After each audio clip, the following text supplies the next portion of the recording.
7 de la mañana con 10 minutos. Vamos a comentar ahora este otro tema que ha generado harta controversia en las últimas horas y que tiene que ver con dichos del subsecretario del Interior, Luis Cordero, en un encuentro internacional incluso, donde apuntó a que el gobierno, Mauricio, está evaluando ahora un plan para regularizar a migrantes que ingresaron a Chile de manera irregular, pero que se sometieron voluntariamente a este proceso de empadronamiento.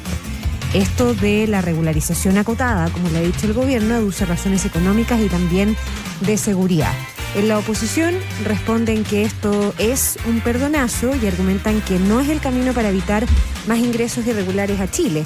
De ahí lo comentamos, ¿no? Pero la oposición dice que esto podría generar un efecto llamada. Matías Castillo nos va a contar el detalle.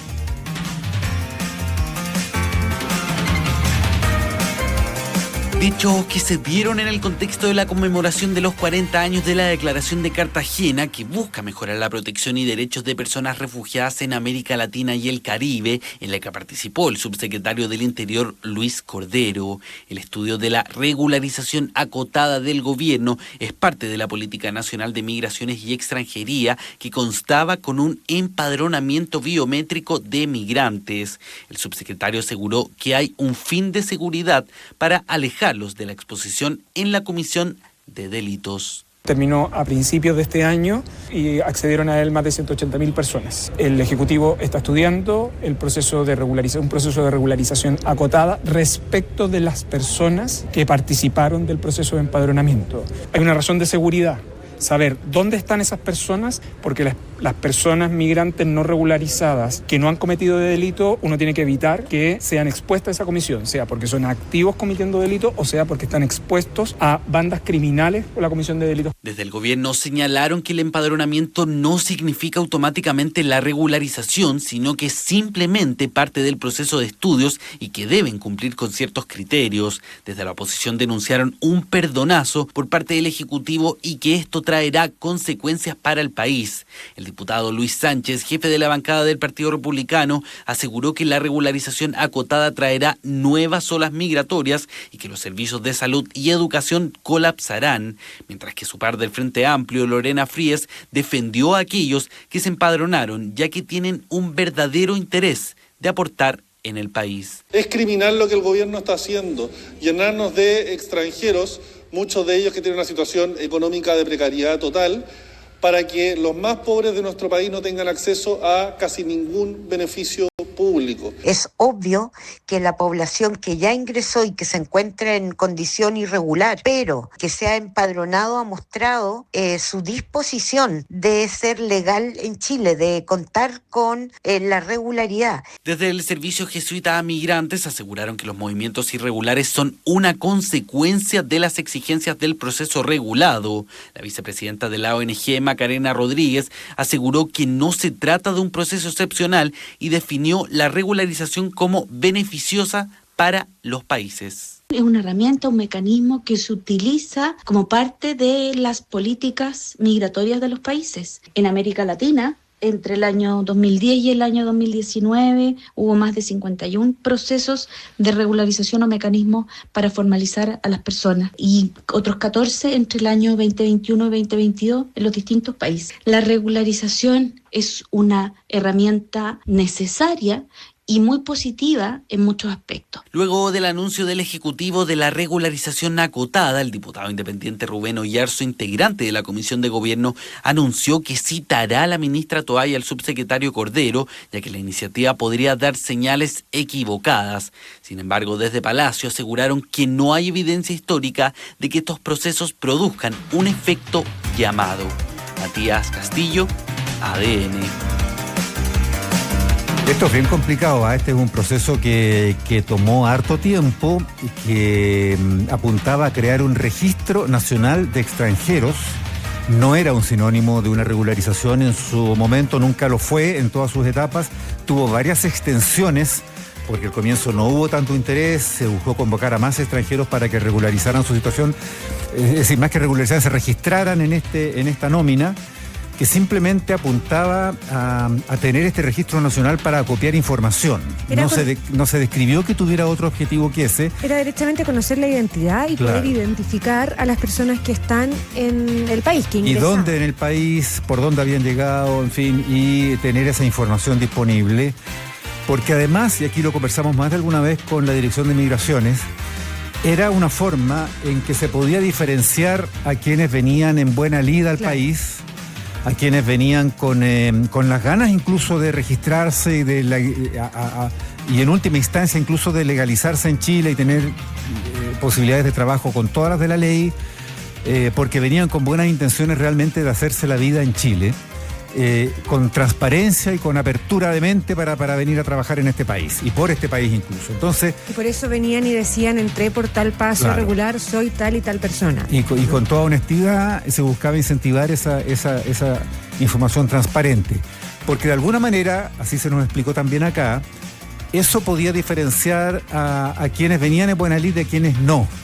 Y quienes simplemente desoían ese mensaje, ese llamado, bueno, caían o quedaban en una categoría de personas que estaban en situación irregular, no se dice ilegal, irregular en Chile, pero no cumpliendo con la legalidad de todos modos, y tenían incluso más posibilidades de ser sindicados como eventualmente incluso sospechosos de cualquier situación ilícita, a diferencia de quienes se habían registrado, que con esa sola actitud demostraban sus buenas intenciones en Chile y sus ganas de colaborar incluso, y se declaraban, digamos, identificables y ubicables ante cualquier situación que pudiera ser compleja.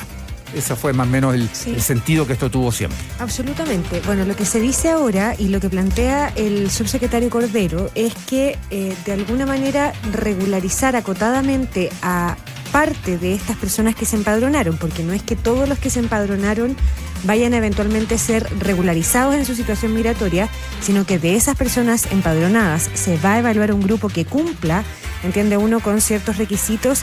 Es como una contraprestación hacia quienes hicieron precisamente ese esfuerzo de ir y entregar sus datos al gobierno, al Estado de Chile. Lo que decía ayer Cordero es que según estudios, por ejemplo, del Banco Mundial, no hay evidencia de que políticas de este tipo provoquen ese efecto llamada. ¿A qué nos referimos con ese efecto llamada? A que personas que están evaluando venir a Chile, por ejemplo, digan: bueno, vamos, entramos irregulares y total en un momento o en un rato más, o en un tiempo más nos van a regularizar. Porque se puede abrir un nuevo periodo de empadronamiento y eso nos puede llevar después a que, aunque sea acotadamente, podamos caer en esa regularización acotada. Claro, el subsecretario Cordero descarta ese efecto, cita estudios incluso del Banco Mundial, y lo otro es que cuando habla de acotado insiste en que no son todas las personas que se empadronaron las que probablemente van a ser regularizadas, sino un grupo que cumpla con los requisitos para poder ser regularizado. A quienes dicen lo del efecto llamada habrá que ver, es una discusión súper legítima, pero yo también me pregunto si esas personas que se empadronaron no forman parte después, quienes cumplen los requisitos de un proceso de regularización. ¿Cuál es el incentivo también para que de buena fe se empadronen y permitan al Estado de Chile saber quiénes son, por dónde entraron? Uno podría imaginar efectos también distintos, porque asimismo también se diferencia entre unos y otros. Y el efecto llamada, si se produce, es en la figura que tú describes, Paula, pero en una de esas desincentiva a quienes pretenden venir por la mala. Claro. Porque ven que si no se empadronan y no declaran todo, y no se identifican y no quedan además expuestos a un registro, los convierte más en sospechosos y hay puede haber un efecto de doble cara ahí. Absolutamente, pero además hay cierto sector o hay cierto discurso que no se lo voy a atribuir a nadie por ahora, pero cuando se habla de migración es como que no entren más extranjeros irregulares.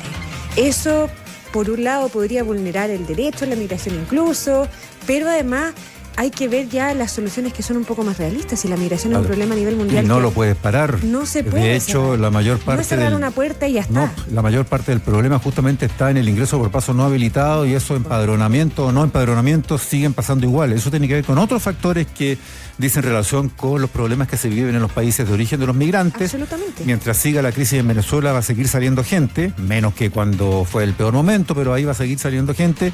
Veamos lo que pasó en Siria con el golpe que el otro día terminó con Bashar al-Assad. Bueno, fueron miles y miles de sirios los que buscaron al tiro, pero en la misma hora siguiente, o en las horas siguientes, volver a Siria copando las carreteras. Fue una imagen emocionante esa. Uno puede imaginarse, bueno, ¿qué pasaría en Venezuela si de pronto las cosas se cambian allá políticamente? O que hubieran cambiado con la elección de este año. O que hubieran cambiado, claro, con la elección de este año, o con la llegada ahora en enero de Mundo González, que dice que vuelve a Caracas y que se va a instalar en la presidencia, no sé cómo. Pero imagínate que algo así pasara, bueno, habría una ola en contra de venezolanos que estarían volviendo a su país. Eso es lo que va a mandar el flujo migratorio.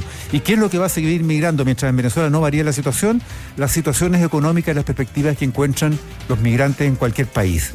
Y si Chile sigue estando, pese a todo el estancamiento económico y demás, mejor parado que otros, o se vive mejor aquí que en Ecuador o que en Paraguay, bueno, van a venir aquí y no a Ecuador y Paraguay, o van a pasar por Ecuador pero en destino a Chile. Y ese va a ser el factor. Y es el movimiento obvio y aquí en cualquier lugar del mundo. Tú mencionabas Siria que por otras razones, pero solo para decir al final, según las cifras que se han entregado, alcanzaron a ser 182.000 las personas empadronadas en este proceso voluntario, y ahí lo que se evalúa es ahora criterios laborales, de vínculo familiar y también evidentemente de antecedentes policiales, por cierto, de antecedentes delictuales. En todo caso, esto no es algo que esté en práctica, es algo que la moneda, esto puede ser hasta como un globo sonda para ver cómo se reaccionaba desde el mundo político, es algo que se está evaluando, la forma como se va a implementar o se podría llegar a implementar este proceso.